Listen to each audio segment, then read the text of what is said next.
The two executives caught on that now infamous Coldplay Kiss Cam were first identified on a TikTok account of someone who apparently works at the company. Oh my god, that looks like Astronomer CEO Andy Byron and Astronomer Chief People Officer Kristen Cabot.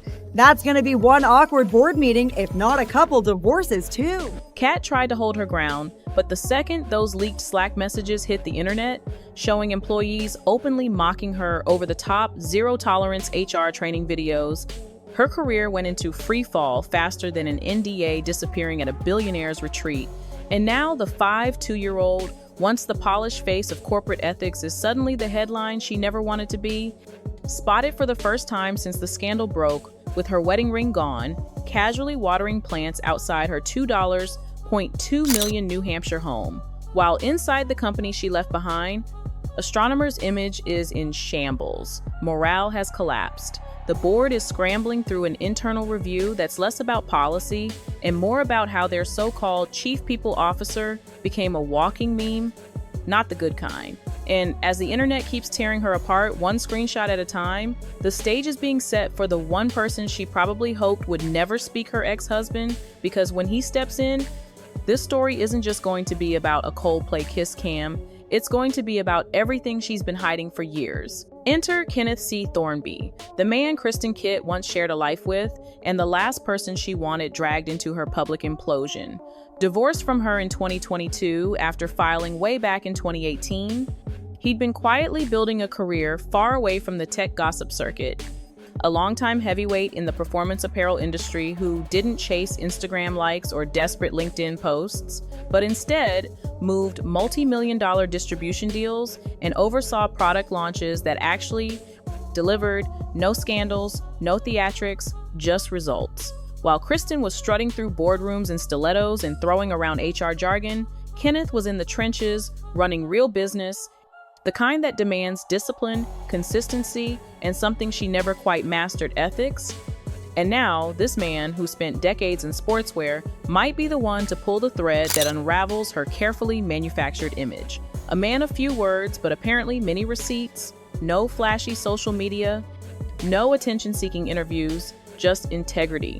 Raising their child, paying child support, and watching silently as his ex morphed from ambitious to infamous, taking the high road every time until Coldplay, because that kiss cam didn't just humiliate Kristen publicly, it cracked open the vault on a story Kenneth has been sitting on for years, and now he's ready to speak. Kenneth claims this is nothing new, that the patterns were there all along. Even during their marriage, when Kristen seemed more committed to the constant buzz of her phone than to her own family. And according to whispers, Andrew Catt, the Privatier Rum CEO who would later become her next husband, was already orbiting in her world long before the ink on their divorce papers had even dried, which raises the question, was this about love or was it about ambition?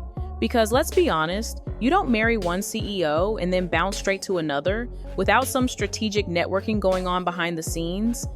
Sources close to Kenneth say he never called her out publicly because it wasn't worth feeding the PR machine. But privately, he's got files, timelines, alleged emails, maybe even photos.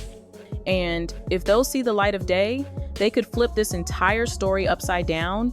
One friend of Kenneth's even posted on Reddit, claiming they know firsthand that one of the main reasons for the divorce was Kristen's inability to stay faithful, saying she pursued Andy with relentless precision until he gave in.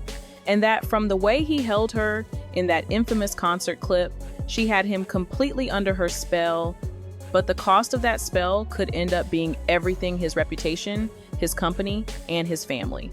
And this is where the story stops being just about a messy romance and starts cutting into the core of Kristen's so-called career.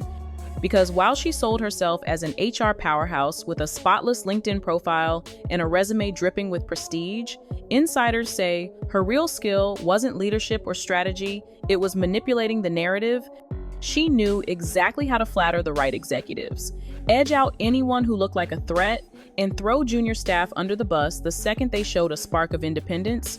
3 former Astronomer employees have gone on record describing her workplace presence as toxic, with one calling her the Miranda Priestley of gaslighting, and another saying she's HR, but only for herself, which is a damning statement when your entire job is supposed to be protecting employees.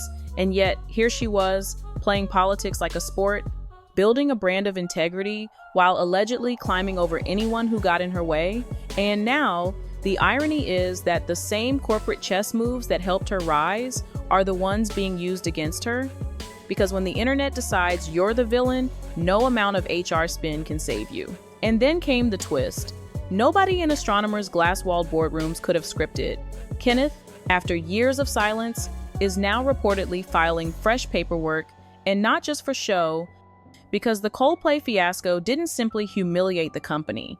It ripped the lid off Kristen's carefully guarded past, with insider leaks claiming his legal team is re-examining custody and financial agreements based on her public behavior and the way it could impact co-parenting optics, meaning that one kiss caught on camera could cost her more than her six-figure salary.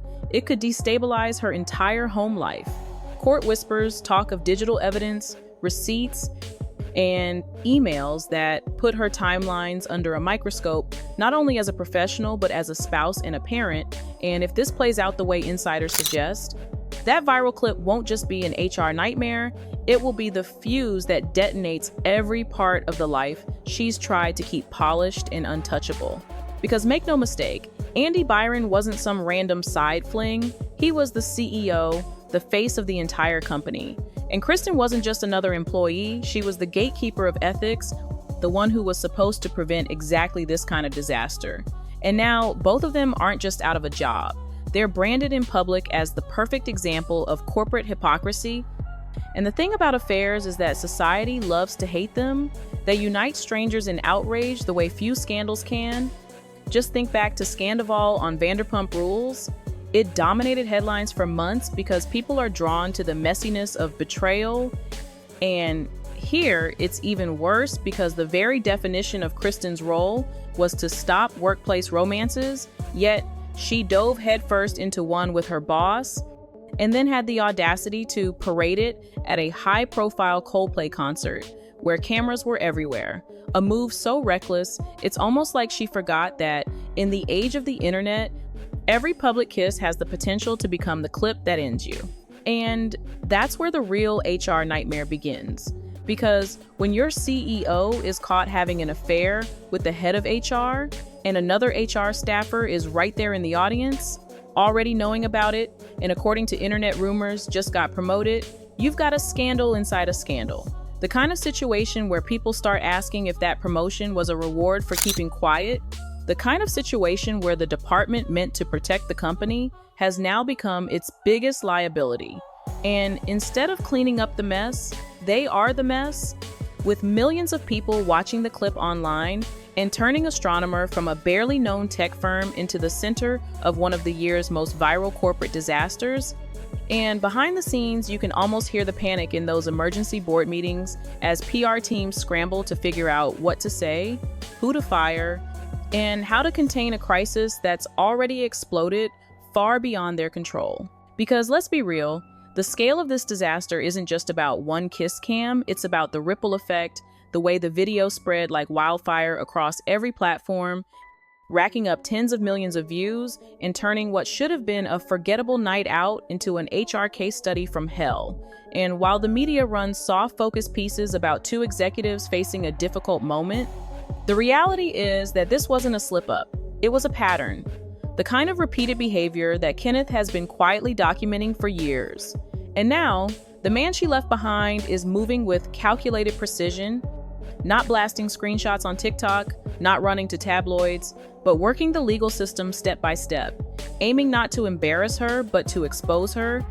Because in a world where CEOs and HR chiefs usually control the narrative, sometimes the most devastating truth comes from the sidelines. And Kenneth has been watching from the very first play.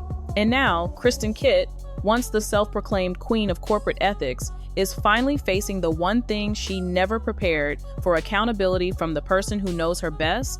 Because her downfall didn't come from some clickbait headline or a bad faith smear campaign, it came from the weight of her own hypocrisy.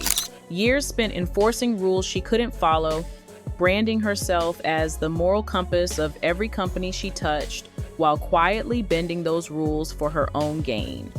playing a long game of optics, connections, and spin, but the mask slipped and the Coldplay Kiss Cam caught it in high definition. And Kenneth, the man she discarded, didn't even need to speak. The receipts told the story for him, turning what could have been dismissed as a one-off scandal into a full-circle reckoning, the kind that makes it almost impossible to repackage a brand. Because once the internet sees the real you, no amount of polished PR can make them forget. At the end of the day, Kristen Kitt's story isn't just another workplace affair gone wrong. It's a masterclass in how quickly a carefully built image can collapse when the truth finally catches up. She wasn't taken down by a rival. She wasn't sabotaged by jealous coworkers. She was undone by the very rules she spent years weaponizing against others. And once the facade cracked, the receipts, the timelines, and the witnesses all poured through like floodwater, exposing a woman who built her career on trust while quietly breaking it. And now the internet has made her the face of corporate hypocrisy. Kenneth Thornby didn't need to shout. He didn't need to post. He simply stepped back and let the facts speak louder than any PR spin. And now, with the Kiss Cam burned into public memory and the legal gears grinding behind the scenes, the only question left is how much more is about to surface. Because in scandals like this, the first viral moment is never the last. And if Kenneth decides to open that file cabinet all the way, what we've seen so far might just be the tip of the iceberg.